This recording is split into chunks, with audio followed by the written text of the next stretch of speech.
क्या कह रहा है? सो सिक्स्थ कह रहा है कि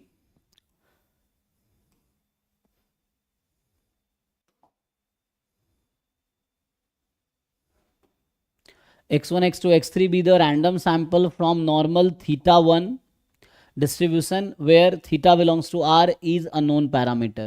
Which of the following conditional expectation does not depend on theta? तो तुम लोगों ने कोई ऐसा पढ़ा है डेफिनेशन, कोई ऐसा क्वांटिटी जिसका कंडीशनल डिस्ट्रीब्यूशन डिपेंड नहीं करता थीटा पे, क्या होता है? सफिशिएंसी का डेफिनेशन पता है? सो हम कब बोलते हैं टी सफिशिएंट एस्टिमेटर है?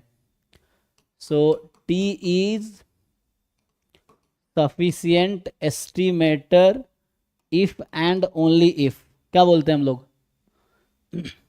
तो यहाँ सैंपल साइज 3 का ही है, ठीक है?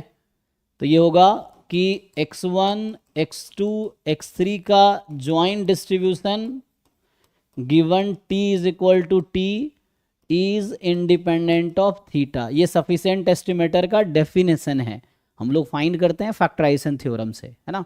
सो ये डेफिनेशन है उसका। So this is independent of theta, यही है। तो मुझे बताओ नॉर्मल थीटा कॉमा 1 में सफिशिएंट एस्टिमेटर क्या होता है? ये तो मैंने डेफिनेशन लिख दिया सफिशिएंट एस्टिमेटर का। Summation xi।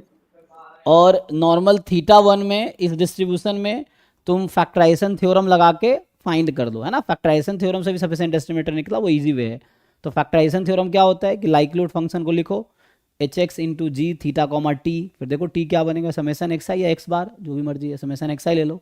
सो टी बराबर समेसन एक्स आई, जो कि x1 plus x2 plus x3 is sufficient estimator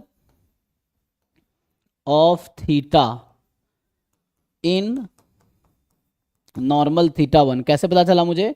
by factorization theorem. तो वो जो नीमन फैक्टराइजेशन थ्योरम है, जो उस टेस्टिंग में नहीं, टेस्टिंग में तो नीमन पियर्सन लेमा था, जो उसमें आया था, है ना, जब सफिशिएंसी पढ़ रहे थे हम लोग। तो यहाँ पे फैक्टराइजेशन थ्योरम से, सो बाई नीमन फैक्टराइजेशन थ्योरम ये आ जाएगा। अब देखो, तो x1 प्लस सफिशिएंट तो है नहीं, तो ज़रूरी नहीं है कि डिपेंड कर भी सकता, नहीं भी कर सकता है। अच्छा, ये पूरा देखो, अब डिस्ट्रीब्यूशन ही फ्री है थीटा से, तो अगर डिस्ट्रीब्यूशन फ्री है थीटा से तो मीन, वेरिएंस, एमजीएफ सब फ्री होगा थीटा से। किसका? कंडीशनल का। क्योंकि पीडीएफ में ही थीटा नहीं आएगा, तो मीन में भी थीटा नहीं आना है, वेरिएंस में भी थीटा नहीं आना है, एमजीएफ में थीटा नहीं आना है। तो यहाँ तो मेनली मीन की बात कर रहा है ना, मीन की बात कर रहा है। तो कंडीशनल जब है ना, पीडीएफ में थीटा नहीं होगा, तो ये सफिशिएंट एस्टिमेटर है।